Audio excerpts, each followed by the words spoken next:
Good morning. Hi, everyone. My name is Menachem Creditor. It is my honor to serve as scholar in residence and rabbi for UJA Federation of New York, where we bring you Torah and music and blessing and community every weekday morning at 9 o'clock. It's good to see you. Hope you're well. Hope there is some sunshine nearby. Yesterday was a rainy day here in New York, and today the sun is shining bright. And it's a fall day, and so the bright sunlight is shining on beautifully colored leaves. Glad to send you some of that imagery. Sandy, Booker, Tove, Jerry, good morning. Hi, Andrew. Dale, it's good to see you. Let's see who else is here. Valerie, Stacy. It's a good day. Look who's here. Hope everyone is taking some deep breaths, ready for some Torah, ready for a good day. Kim from Central Park. I am sure it's gorgeous today. Roberta, Cheryl. Hi, Arlene. Jay, it's good to see you here. Debbie, good morning to you. Oh, this is nice. Patricia. Penny, you're sweet. Thank you. Good morning, Lisa. Hi, Adrian. Deborah in Berkeley. God, it's so good to see you each day. Andy. Hi, Hindi. Sending love all the way to England. Reba, Amy, Bob. Hi, Blair. Fern. Hi, Cynthia. Okay, I could just spend all day saying hi to everyone. Makes me so happy to see you all here. Thanks for making the effort also just to text in and say good morning. That's the right way to do it. So let's take a breath. Hi, Rebecca. Hi, Susan. Hi, Debbie. All the way from New Jersey. Hi, Stephanie. All right, let's take a breath. Everybody get ready for a blessing. Here we go.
Good morning, everybody.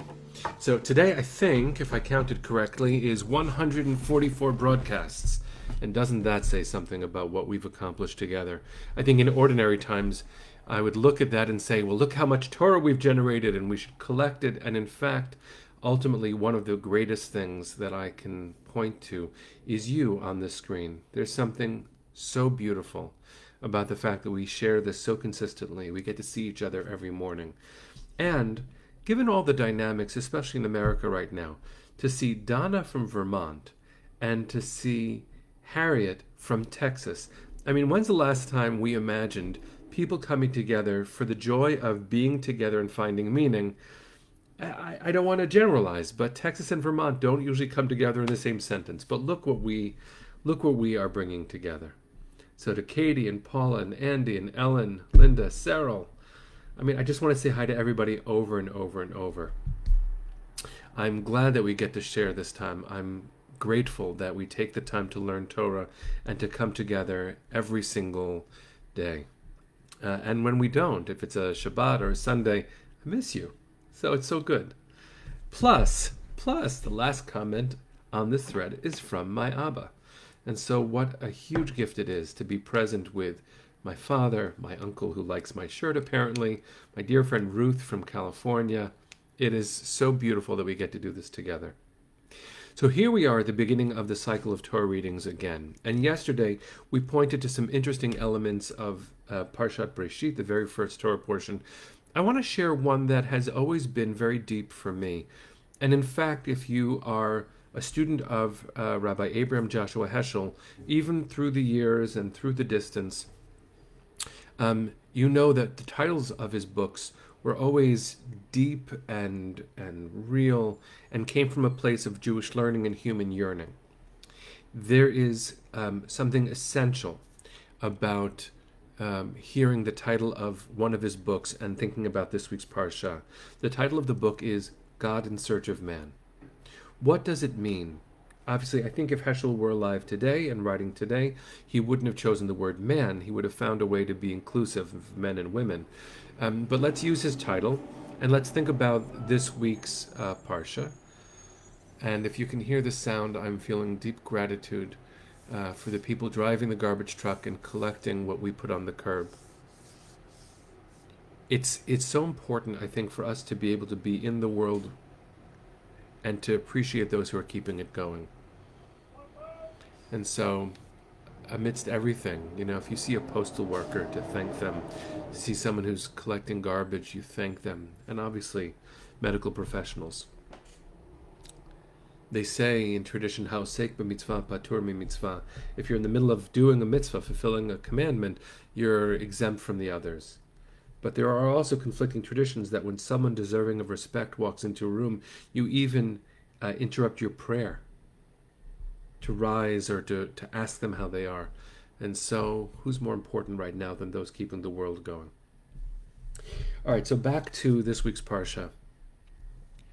If you think about the way the story begins, these are the first 3 chapters of Breisheet, first 3 chapters of Genesis, all of it within this week's Parsha. God creates Adam and Eve and creates all the animals and the luminaries in the sky and everything that grows and all kinds of animals and creepy crawlies and winged things and fish.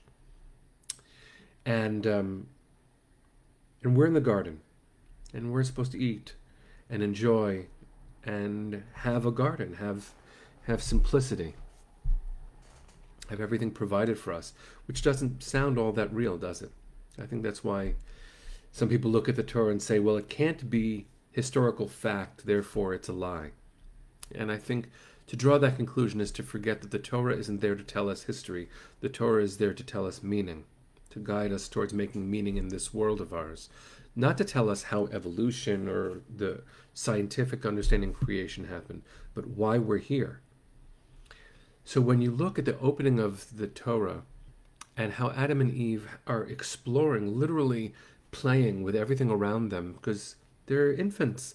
There's no such thing as human experience. They don't know that they're naked. Just think about grown people running around not knowing that they're naked, which means, what does the word naked mean anyway? When they eat from the fruit and suddenly realize that they're naked, that doesn't mean they for the first time see their bodies. It means the way they see their bodies, the way they see each other is now more human. And that is both beautiful and complicated, because ultimately the way human beings think about their bodies can be quite fraught. Body image is a very complicated thing, given that we live in a society that judges us so often, cruelly, for the way that we look. But before that point, they had no notion of that, which sounds beautiful, doesn't it? Well, when they realize that they're naked, they take leaves from a fig tree and they put it over their bodies and they hide. Why do they hide? They hide because, and this is the weirdest phrase, they hear the voice of God walking through the garden during the breezy time of day. Now just look it up. It's chapter 3 of Genesis. And they hide. Now, first of all, I don't know what it is to hear the voice of God walking through the garden. What does it mean that a voice walks? But okay, they hear the voice of God walking through the garden during the breezy time of day. And maybe there's a chuckle there to have. right? They were chilly, they were naked, and suddenly they realized, I need a fig leaf or a sweater or something. So they hide. And what happens next is, I mean, you can understand it so many different ways. God says, Ayeka, where are you? Now, what you believe definitely influences how you hear that question. Is God saying, where are you? All the while knowing where Adam and Eve are. In which case, the question, where are you, is a deep one. Where are you? What changed? Or did God create Adam and Eve, and God doesn't like being alone any more than God realizes we don't like to be alone? Lo tov hayot adam levado is an observation by God when Adam, well, not Adam, the first human, which is both Adam and Eve tucked into one, feels lonely. Only the animal's there for friendship. And so God says, it's not good to be alone. So let me find a way of bringing people together. But God is singular. So when God says, Ayeka, where are you? Maybe God's really asking, what does it mean to imagine God not knowing where Adam and Eve are? And I've used this analogy in some of my teaching recently. I've played hide and seek with my kids. And I remember when they were really, really young, but old enough to play, they would play hide and seek. And I remember one of my kids hiding behind like a night table, but they didn't realize their tush was sticking out, so I could see where they were. And so I'm playing the game, and I say, "Where are you?" But I know where they are, and so I'm playing. I know already. But I also remember when they got a little bit older and they could use door handles and doorknobs, and one of them hid in a closet, and I really couldn't find them. When I said, "Where are you?" that was a very different Ayeka, a very different "Where are you?" And I think that both can be true today. So I want to, with a lot of emotion, ask this question. Not on behalf of God, that's not how we do things, but to ask it in love with God, and to ask it from a place of personal meaning seeking, and to think about this parsha in the context of this world, and this world in the context of this parsha. I feel like God is asking each of us today, where are you? And on the one hand, I think that we're tucked away in our socially distant corners still. And so there's some reality to that. Where are you? I miss you. Where'd you go? Can you find a safe way to come back together again?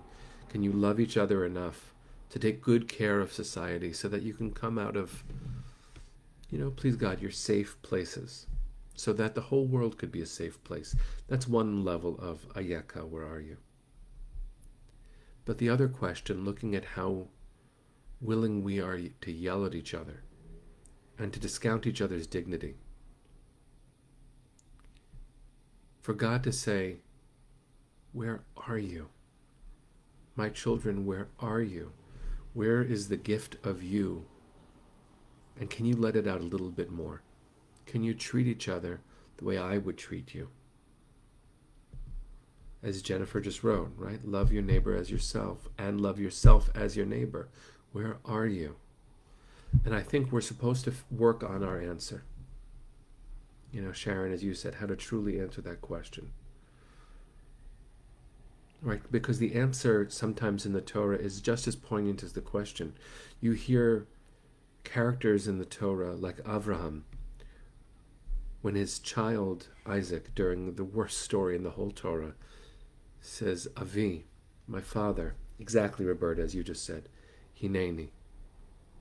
Avram says, Hineni, I am not just here, as you said, Roberta, I am present. I am available. And interestingly enough, I was watching the last game of the NBA Finals, and LeBron James was interviewed at the very end of the game. And he said, the best thing you can do for your teammates is be available. And I heard that. I know he's talking about basketball, but his leadership on the court and his menschlichkeit off the court, to see a public role model who has stepped forward into the breach. I don't want to praise him, that's not the point of this, but I do admire him, especially for finding those words, be available. When God is looking for Adam and Eve in the garden and says, Ayeka, I just cry. And Heschel, I think, was calling out in that way too. God in search of man, he said. It's not only that we seek God, God is wondering, where are we? And I think over the course of history, we are called to work really hard to be present as human beings. Pirkei Avot says this beautifully. B'makom she'ein anashim hishtadel liot ish.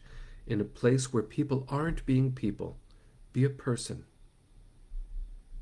So I want to call upon us today not to act in one specific way. I'm not trying to direct us to take one specific action, but I would like us to recommit to hearing God's question.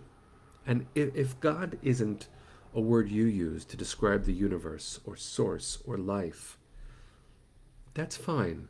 I think God is a stand-in. The word is a stand-in for larger than self. Because if you don't believe in God, but you believe it's not all about you, we're probably saying the same thing in the end. So to hear the universe calling out to you, and for me I say God, to hear God calling out and saying, Menachem, where are you? So to each of us, I could go up and down our list and just imagine if the universe called out your name and said, where are you? You are necessary today. Your neighbor needs you. Your city needs you. Your people need you. Your nation needs you. Then we have to respond. It is an obligation to respond if the question is real. And deep down, I really do believe that God in the text calling out to Adam and Eve in that specific story in our Parsha is saying, I miss you so much. Where'd you go? And when they end up showing up, remember, something about them has changed. They say, well, we were naked, so we hid. And God said, well, who told you you were naked? And they each actually don't take responsibility for their decisions. They pass it off to somebody else. It's so fascinating to see how we only begin to take responsibility, step by step, timid step by timid step. Even their children, when Cain kills Abel, says, am I my brother's keeper? He doesn't know. There haven't been people yet. That's a new concept then. But friends, it's not a new concept now. The answer is, of course we are. We are our sister's keepers. We are our brother's keepers. And God is asking us every moment, Ayeka. Patricia, the word in Hebrew is Aleph, Yud, Kaf, He. Ayeka. Aleph, Yud, Kaf, He. And in fact, when we get it wrong, we say Ayeka with different vowels under it, the way the Tanakh, the Hebrew Bible, does later. The Book of Lamentations is called Echa. Echa is the same letters with different vowels, which means Oi. So we have a choice, either Echa, where we get it wrong. Oi, look at this. Or Ayeka, where are you? Come back. Be curious again, be loving again, be kind again. Do everything in your power to be present, to say Hineni. So friends, let's have a Hineni day. Show up. In America, that means make sure you have a plan to vote. Find out how to vote early so that the people working at the polls don't have so much crunch time. And if you find out about things like what were happening in California with vote harvesting, which is not an authorized way of voting, make sure that you call it out and show up responsibly.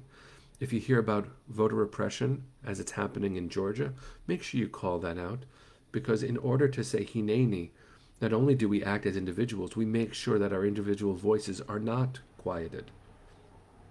So Hineni, today. Hineni. Let's sing our way into a good day, everybody. Really glad to see you. Can't wait to see you tomorrow at 9 o'clock.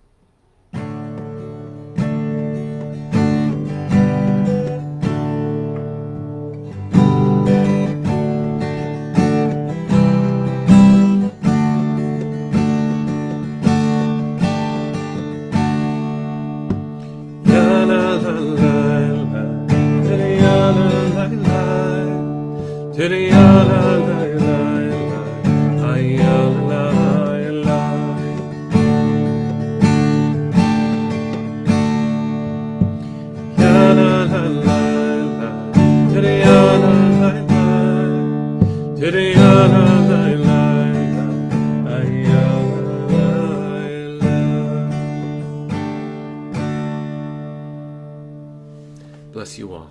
See you tomorrow at 9.